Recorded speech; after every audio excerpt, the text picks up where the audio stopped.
Good morning to you. It's Thursday morning and welcome to Penn Vicarage. Lovely to see you. Hope you're having a good week and thank you for joining us for our Bible reflection for today. Continuing through the amazing book of Proverbs, and today we are in chapter 24. Remind you that some of the chapters earlier on were the words of Solomon. Now we're in a few chapters now which are called the words of the wise. And it's the kind of words of the wise we're in today. So without further ado, Proverbs and chapter 24. Do not envy the wicked, nor desire to be with them, for their minds devise violence, and their lips talk of mischief. By wisdom a house is built, and by understanding it's established.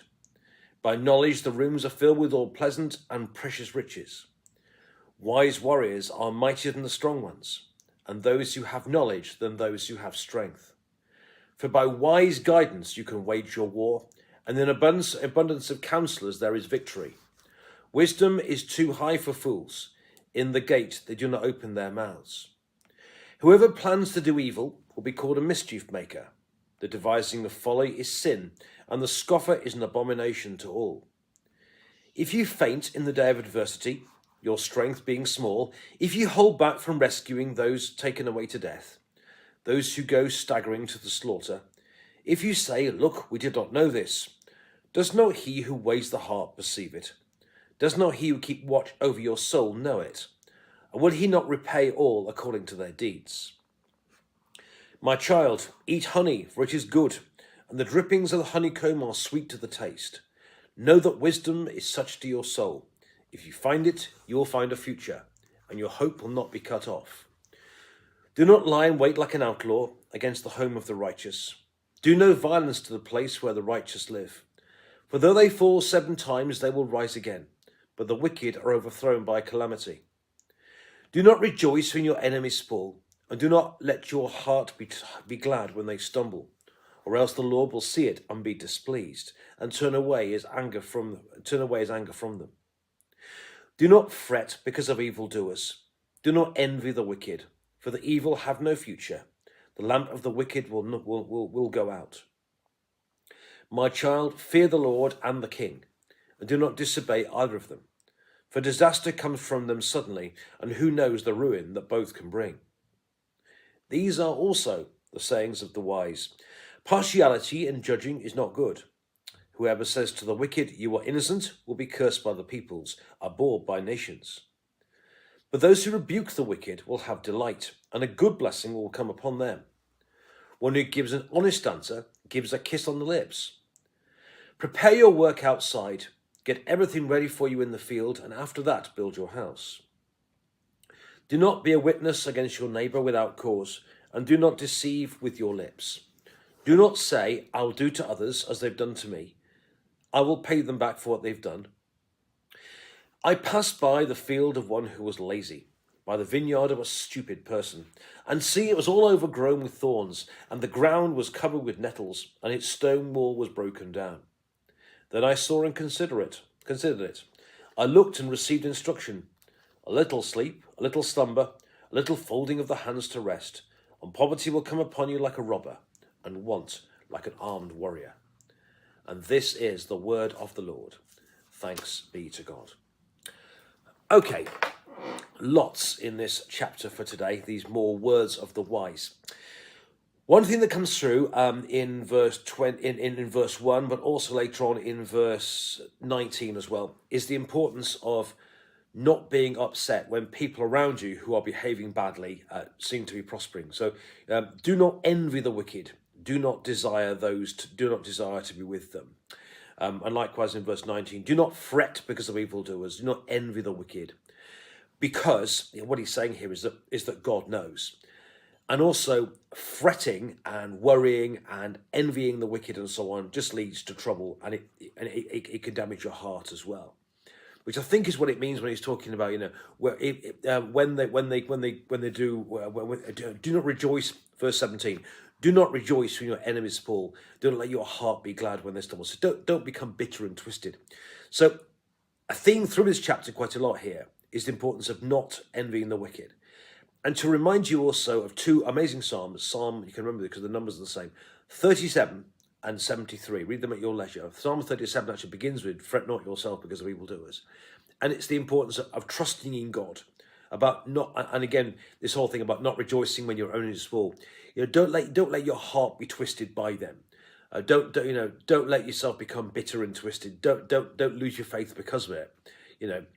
Sure, people do behave badly, but don't envy them. Do not fret because of them, because what basically is saying God here is that God's got it, and I think that's kind of really important to say that as well. So there's a real strong theme in this chapter about not envying the wicked and about doing what's right and about trusting in God and not letting the evil of other people bring us down with them.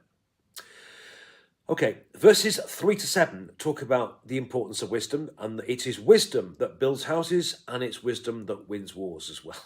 The importance not so much in strength, but the importance about being wise. So wisdom it is that builds houses and wisdom that wins wars as well.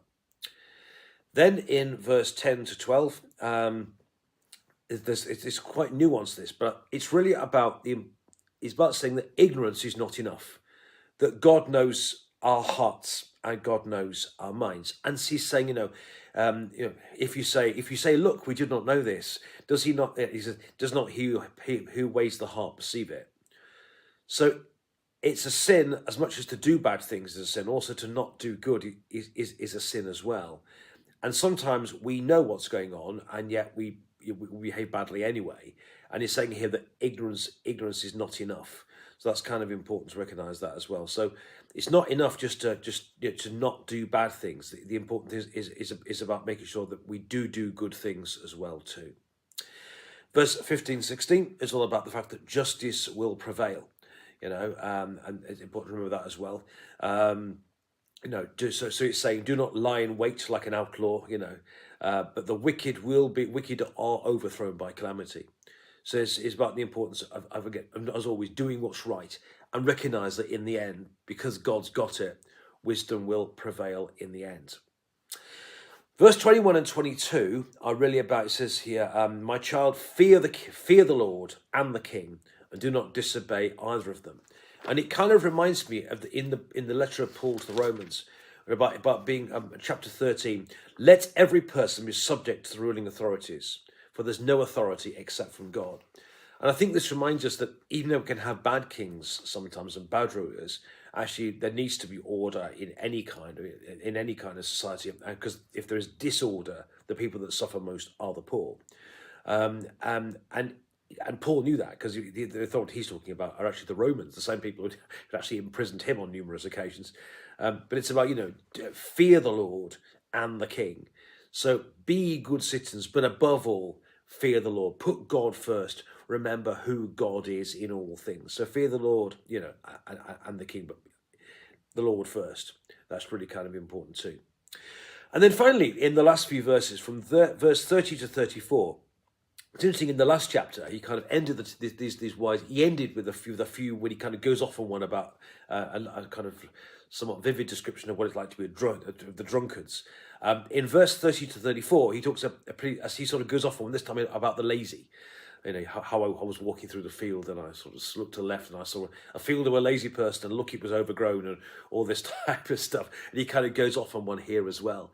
And so read that at your leisure again. So it's a warning here against laziness and about the importance of working hard. So lots in this chapter, as always. Firstly, the importance of not envying those who behave wickedly, but the importance of not fretting, not letting them take us down, not letting their evil, their bad actions defend us. Make sure that we don't get envious, that we don't get bitter, and to make sure that we put our trust, that we continue to put our trust in God and continue to do what's right. Verse 3-7, talking about it being wisdom that builds houses and wisdom that wins battles. So it's wisdom actually that is the way to live well through life.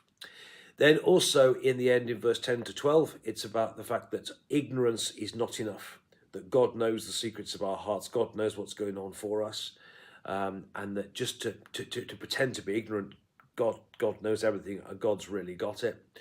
Verse 13 and 14, they're saying that wisdom is like honey, And as honey is to the palate, so wisdom is to our souls. A beautiful picture, that lovely, vivid picture. And do, as I do, read the chapter again later. Verse 15 and 16 talk about the fact that in the end, justice will prevail. You know, people may act wickedly, but in the end, justice will prevail as well. Verses 21, 22, about fearing the Lord, about remembering how big God is, but also about being good citizens and fearing and doing what's right as citizens in society as well.